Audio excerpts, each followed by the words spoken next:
Hormuz കല്ലിടുക്കിൽ കൂടി തങ്ങളുടെ പുതിയ നാവിക ഉപരോധം ആരംഭിച്ച ശേഷം ഒരു ഇറാനിയൻ കപ്പൽ പോലും കടന്നു പോയിട്ടില്ല എന്നാണ് അമേരിക്കയുടെ അവകാശവാദം. എന്നാൽ ഈ അവകാശവാദം തെറ്റാണെന്നാണ് ചരക്ക് കപ്പൽ ഡാറ്റ ട്രാക്കിംഗ് ഏജൻസിയായ വോർടെക്സയെ ഉദ്ധരിച്ച് ഫിനാൻഷ്യൽ ടൈംസ് റിപ്പോർട്ട് ചെയ്തിരിക്കുന്നത്. ചുരുങ്ങിയത് 34 ഇറാനിയൻ ബന്ധമുള്ള ടാങ്കറുകളെങ്കിലും അമേരിക്കയുടെ ഈ ഉപരോധം മറികടന്ന് പോയിട്ടുണ്ടെന്നാണ് റിപ്പോർട്ടിൽ പറയുന്നത്. ഇറാനിയൻ എണ്ണയുമായി പോയ കപ്പലുകളും അതിൽ ഉൾപ്പെടുന്നു. അമേരിക്കൻ ഉപരോധം ദുർബലമാണെന്ന് സൂചിപ്പിക്കുന്ന വിവരങ്ങളാണ് ഈ റിപ്പോർട്ട് പങ്കുവെക്കുന്നത്. ഏപ്രിൽ 13-നാണ് ഇറാനുമേൽ അമേരിക്ക നാവിക ഉപരോധം ഏർപ്പെടുത്തിയത്. ഇറാൻ തുറമുഖങ്ങളിൽ നിന്ന് വരുന്നതും പോകുന്നതുമായ എല്ലാ കപ്പലുകളും തടയുമെന്നായിരുന്നു ഡൊണാൾഡ് ട്രംപിന്റെ അവകാശവാദം. ഉപരോധം ആരംഭിച്ച ശേഷം ഇതുവരെ 28 കപ്പലുകളെ തടഞ്ഞ് തിരിച്ചയച്ചു എന്നാണ് US സെൻട്രൽ കമാൻഡ് അവസാനമായി ഇറക്കിയ പ്രസ്താവനയിൽ അറിയിച്ചിട്ടുള്ളത്. ഇതിനിടെ ചൈനയിൽ നിന്ന് വരികയായിരുന്ന ഒരു ഇറാനിയൻ കപ്പൽ അമേരിക്കൻ നാവികസേന പിടികൂടുകയും ചെയ്തിരുന്നു. ഇപ്പോഴത്തെ ഉപരോധം വൻ വിജയമാണെന്ന് അമേരിക്കൻ പ്രസിഡന്റ് ഡൊണാൾഡ് ട്രംപ് ഇന്നും അവകാശപ്പെട്ടിട്ടുണ്ട്. എന്നാൽ ദുർബലമായ അമേരിക്കൻ ഉപരോധം മറികടക്കാൻ നിരവധി കപ്പലുകൾക്ക് കഴിഞ്ഞു എന്നാണ് ഫിനാൻഷ്യൽ ടൈംസിന്റെ റിപ്പോർട്ടിൽ പറയുന്നത്.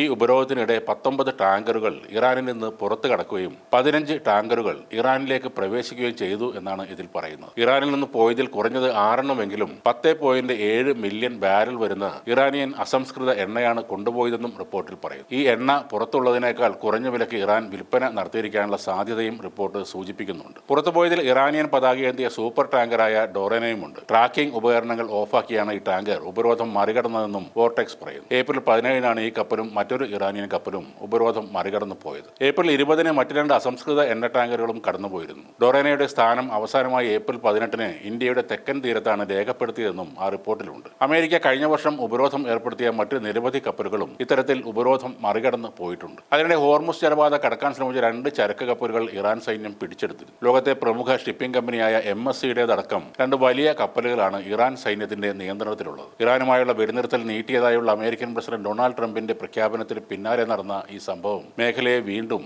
കലുഷിതമാക്കിയേക്കും. ഇറാന്റെ ഔദ്യോഗിക വാർത്താ ഏജൻസികൾ നൽകുന്ന വിവരങ്ങൾ പ്രകാരം MSC ഫ്രാൻസെസ്ക, എപ്പാമിനോണ്ടാസ് എന്നീ കപ്പലുകളാണ് ഇപ്പോൾ ഇറാന്റെ കസ്റ്റഡിയിലുള്ളത്. ഇതിൽ MSC ഫ്രാൻസിസ്കയ്ക്ക് ഇസ്രയേലുമായി ബന്ധമുണ്ടെന്നാണ് ഇറാന്റെ ആരോപണം. ആവശ്യമായ അനുമതികൾ ഇല്ലാതെ സഞ്ചരിച്ച നാവിഗേഷൻ സംവിധാനങ്ങളിൽ കൃത്രിമം കാട്ടി എന്നീ കാരണങ്ങൾ ചൂണ്ടിക്കാട്ടിയാണ് ഇറാൻ ഈ 2 കപ്പലുകളും പിടിച്ചെടുത്തത്. ഇത് കൂടാതെ യൂഫോറിയ എന്ന മറ്റൊരു കപ്പലിന് നേരെയും ഇറാൻ ആക്രമണം നടത്തിയതായി റിപ്പോർട്ടുകളുണ്ട്. അമേരിക്ക പ്രഖ്യാപിച്ച വെടിനിർത്തൽ കാലാവധി നീട്ടിയതിന് തൊട്ടു പിന്നാലെയാണ് ഇറാന്റെ ഈ പ്രകോപനം എന്നത് ശ്രദ്ധേയമാണ്. ചരക്ക് നീക്കത്തിൽ ഉണ്ടാകുന്ന ഈ തടസ്സം ഇന്ത്യ ഉൾപ്പെടെയുള്ള നിരവധി രാജ്യങ്ങളിലെ വിപണിയെയും ബാധിക്കാൻ സാധ്യതയുണ്ട്. നിലവിൽ 100-ലധികം കപ്പലുകൾ സുരക്ഷാ കാരണങ്ങളാൽ കടലിടുക്കിന് പുറത്ത് യാത്ര തുടരാനാകാതെ നങ്കൂരമിട്ടിരിക്കുകയാണ്.